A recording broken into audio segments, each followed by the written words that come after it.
수십 년 전에 미국의 존스 홉킨스 대학에서 그거를 실험을 한 적이 있어요.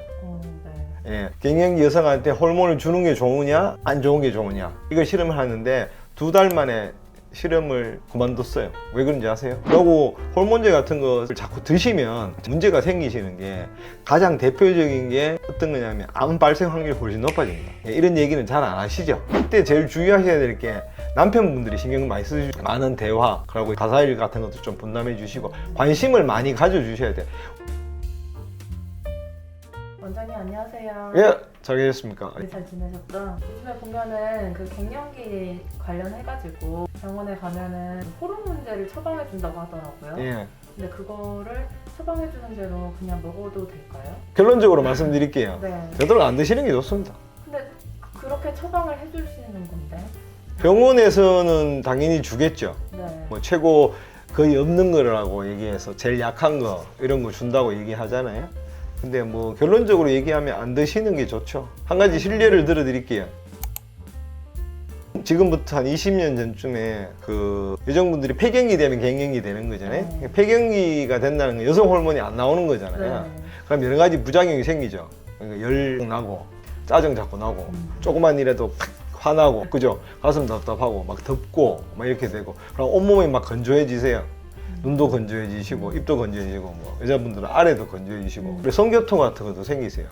부부관계 할 때 아파요. 막 그런 일 통증이 성교통이라 그래요. 그러니까 그런 것도 생기시고 여러 가지 문제들이 생기시거든요. 그러니까 뭐 생활이 불편하시죠. 근데 그거 왜 나을까요? 그런 증상이. 이제 아기를 더 이상 그렇죠. 그러니까 가임기 여성에서 비가임기 여성으로 되는 거잖아요. 반대로 생각하시면 돼요. 어린이에서부터 청소년에 대해서 가임기 여성으로 들어오잖아요. 네. 그러면 몸이 확 바뀌잖아요. 네. 네. 그러니까 제2차 성징이 나타나는 거가 똑같이 나타난다고 생각하시면 되세요. 이제는 비가임기 여성이 되는 과정. 그렇죠. 예, 그래서 우리 청소년기를 뭐라 그래요? 질풍노도의식이라 그러죠. 네. 그렇죠. 그때는 원래 그런 거예요. 남학생 같은 경우는 몸이 막 이렇게 막 뻑하면 싸우게 되고 좀 폭력적이고 과격해지고 막 이렇게 되잖아요. 똑같은 거예요. 여자들도 여학생들도 마찬가지거든요. 근데 그게 약 줘요, 안 줘요? 안 주죠. 그건 당연한 거니까. 그럼 반대로 생각하면 그때 주면 돼요, 안 돼요? 예. 너무 증상이 심하고 이러신 경우는 일시적으로 쓰실 수 있지만 근본적으로는 의미가 없습니다. 수십 년 전에 미국의 존스 홉킨스 대학에서 그거를 실험을 한 적이 있어요. 네. 예. 갱년기 여성한테 호르몬을 주는 게 좋으냐, 안 좋은 게 좋으냐. 이걸 실험을 하는데 2달 만에 실험을 그만뒀어요. 왜 그런지 아세요? 모르겠어요. 왜 그러냐면 이거 실험할 때 이렇게 돼요. 첫 번째, 갱년기 증후군 증상이 있는 사람 60명을 놓고 이 20명은 약을 호르몬제를 주고 20명은 위약 효과라 그래서 비타민을 주면서 호르몬제 준다고 생각하고 주고 그 다음에 20명은 아무것도 안 먹는 이렇게 세 가지 대조고 원래 보통 실험은 다 이렇게 해요. 이렇게 하거든요. 근데 그렇게 하다가 2주에 한 번씩 체크를 했어요. 근데 호르몬제를 계속 주는 사람들 이 20명 부류에서 너무 안 좋은 사인이 많이 나타나는 거예요. 아, 오히려 부작용처럼. 그렇죠. 다른 그 증상은 좋아지는데 다른 뭐 이를테면 혈압이 오른다든가 뭐 이렇게 뭐 당뇨병이 생긴다든가 그런 여러 가지 지표들이 너무 안 좋아지는 거예요. 네. 그래갖고 그만뒀어요. 그건 해볼 것도 없다. 그러면은 그 두 번째 그 대조군에서는 어떤 증상이 나타나요? 대조군에서 증상이 일부는 좋아지죠. 그 위약 효과라 그러죠. 네. 제일 중요한 거는 아까도 말씀드렸다시피 우리 청소년기가 됐을 때 약 먹는 사람 없잖아요. 네. 뭐 똑같으신 거죠. 이해되시죠? 예, 그거를 자연스럽게 넘어가시면 돼요. 이때 제일 주의하셔야 될 게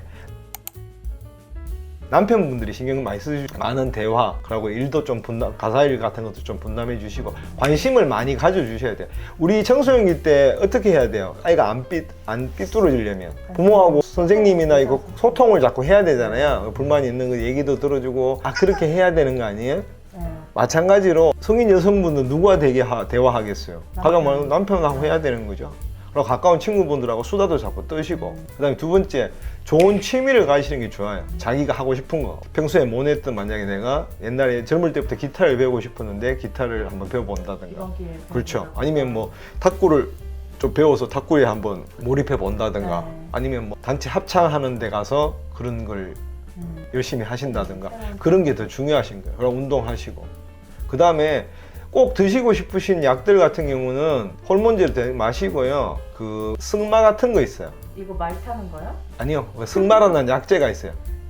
승마에서 추출한 그 성분이 네. 그런 갱년기 증후군에 도움이 돼요. 원래 승마는 한약재인데 그거를 추출해서 미국 같은 데 가면 그걸 영어로 숭마라 그래. 승마가 아니고 숭마. 숭배하달 예, 숭마라 그러는데 그게 그 발음으로 나오는데 그런 그 추출액을 미국에 가면 팔아요. 한국에서는요? 한국에는 아마 없을 거예요. 그런 거 해서 먹어요. 네. 미국 사람들은. 아니면 석류에서 추출하는 것들이 있어요. 지금 요새 약국에 많이 나와요. 건강 보조식품으로. 그런 것들도 복용하시면 돼요. 그리고 경 견디기 힘드시면 한의원 오셔서 몸에 맞는 처방 받아서 드시면 좀 부드러워지세요. 약을 그렇죠. 한약을 드시면 되세요. 예, 침 맞으시고 몸에 맞는 갱년기 증후군에 맞는 약 드시면 돼요. 근데 그보다 제일 중요한 거는 아까 말씀드린 대로 소통을 많이 하셔야 돼요. 그러니까 이걸 그냥 받아들이고. 그렇죠. 받아들여야지. 내 몸이 이렇게 아프니까 왜 이렇게 힘들어 이렇게 생각하셔도 그 증상은 더 심해지세요. 신경증으로 가시는 분들도 있어요. 신경증 아시나요? 신경적? 신경증. 신경질 나는. 너무 예민해서 모든 게 다 힘들어지는 거예요. 우리 시계면 히스테릭한 사람들 네. 있죠. 몸에 그런 반응이 다 일어난다고 생각하시면 되세요. 그러니까 그 심하신 분들은 옷을 이렇게 입잖아요. 네. 옷이 스치는 게 시렵고 아프다고 이렇게 얘기하시는 분들이 그거 다 신경증이시거든요. 그렇게까지 되시거든요. 갱년기 증후군 예민해지시면. 그리고 그 전까지 가기 전에 그렇게 하시는 게 중요하죠. 그러니까 여기서 제일 중요한 건 아까도 말씀드렸다시피 소통을 많이 하셔갖고 남편분들이 많은 관심과 사랑을 가지셔야 되고 만약에 성인이 된 자제분들 있잖아요. 특히 네. 따님 같은 분들 따님 엄마를 보살펴 줘야 돼요. 이해를 해주고 이렇게 엄마의 노고에 대해서 고마워도 하고 그런 걸 해주면 그런 건 빨리 없어지는 거예요. 2, 3년 가시거든요. 꽤 오래 가네. 그렇죠. 사람에 따라 좀 틀린데 2, 3년 정도 가니까 그렇게 하시면 넘어가실 수 있어요. 병이 아니잖아요. 자연스러워. 그렇죠. 자연스러우니까 그걸 너무 병처럼 취급하시지 않으시는 게 좋아요. 그리고 호르몬제 같은 것을 자꾸 드시면 문제가 생기시는 게 가장 대표적인 게 어떤 거냐면 암 발생 확률이 훨씬 높아집니다. 이런 얘기는 잘 안 하시죠. 그거 시험관악이나 인공수정 하시잖아요. 인공수정 하시면 에스트로겐을 주입하거든요. 네. 주입하는데 그 부작용이 첫 번째는 쌍둥이가 많이 나요. 주의해보시면 인공수정 하시면 10명 중에 한 2쌍 정도는 쌍둥이로 나요. 그냥 그 난자랑 종자를 많이 넣어서 그런 거 아니에요? 꼭 그런 건 아니에요. 하다 보면 그렇게 확률적으로 더 높아요. 우리 사실 쌍둥이 잘 못 보잖아요. 네. 우리 주위에 친구들 만약 100명 있으시면 그 중에 쌍둥이는 한 명 있을까 말까잖아요. 그런데 그거는 10명 중에 10명의 인공수정을 하면 최소한 2쌍 정도 생긴단 말이에요. 그러니까 2명 정도한테는 발생한단 말이에요. 그러니까 상당히 높은 거죠. 한 명이 나도 훨씬 높은 거잖아요. 그렇게 되시고 유방암이나 자궁암 같은데 확률이 훨씬 더 다른 암 종류의 병이 발생할 확률이 많으세요. 어쨌든 뭔가 인위적으로 그렇죠. 강제적으로 하기 때문에 그런 얘기 안 하거든요. 병원에서.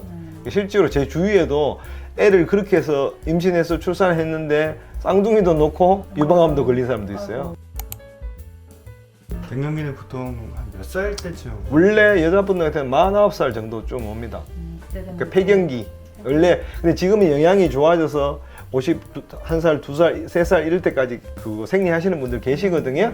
근데 그런 분들은 좀 늦게 오겠죠. 근데 이제 교과서적으로 말씀드리면 49살 전후로 해서 오신다. 이렇게 생각하시면 됩니다. 그게 제일 중요하신 건 꼭 한약을 드셔야 된다 이런 얘기도 아니고요. 본인이 견디실 수 있으면 견디시면 됩니다. 자연스러운 거죠. 우리 청소년기 때 약 먹는 사람 있어요? 근데 청소년기 됐을 때는 뭔가 불편한 점이 없는데 갱년기 때는 불편한 점들이 생기는 거잖아요. 없다가 있으니까 본인이 이상하다고 느끼는 거잖아요. 그래서 그게 심해지면 내가 신경증 된다 그랬잖아요. 그러니까 원래 그런 거죠. 원래 그런 거죠. 이게 너무 급박하게 오니까 우리가 잘 못 받아들이는 것 뿐이잖아요. 우리가 이를테면 주름 생기는 거 있잖아요. 너무 서서히 생기니까 그냥 어느 순간 주름이 생기는데 우리는 넘어가잖아요. 계속 노화되고 있는 거잖아요. 그것도 똑같으신 거잖아요. 속도가 좀 빨랐을 뿐이지 그건 병이 아니기 때문에 아주 심하신 분들이 있습니다. 더워서 잠을 한숨도 못 잔다든가 그러면 그런 분들은 치료해야 되겠죠. 그걸 뭐 호르몬제를 드시든 한 방에 없어 치료를 하시든 어떻게 하셔야 되는데 그래갖고 조금씩 불편하신 증상이 있는 거는 그런 식으로 제어하시고 사셔야 된다.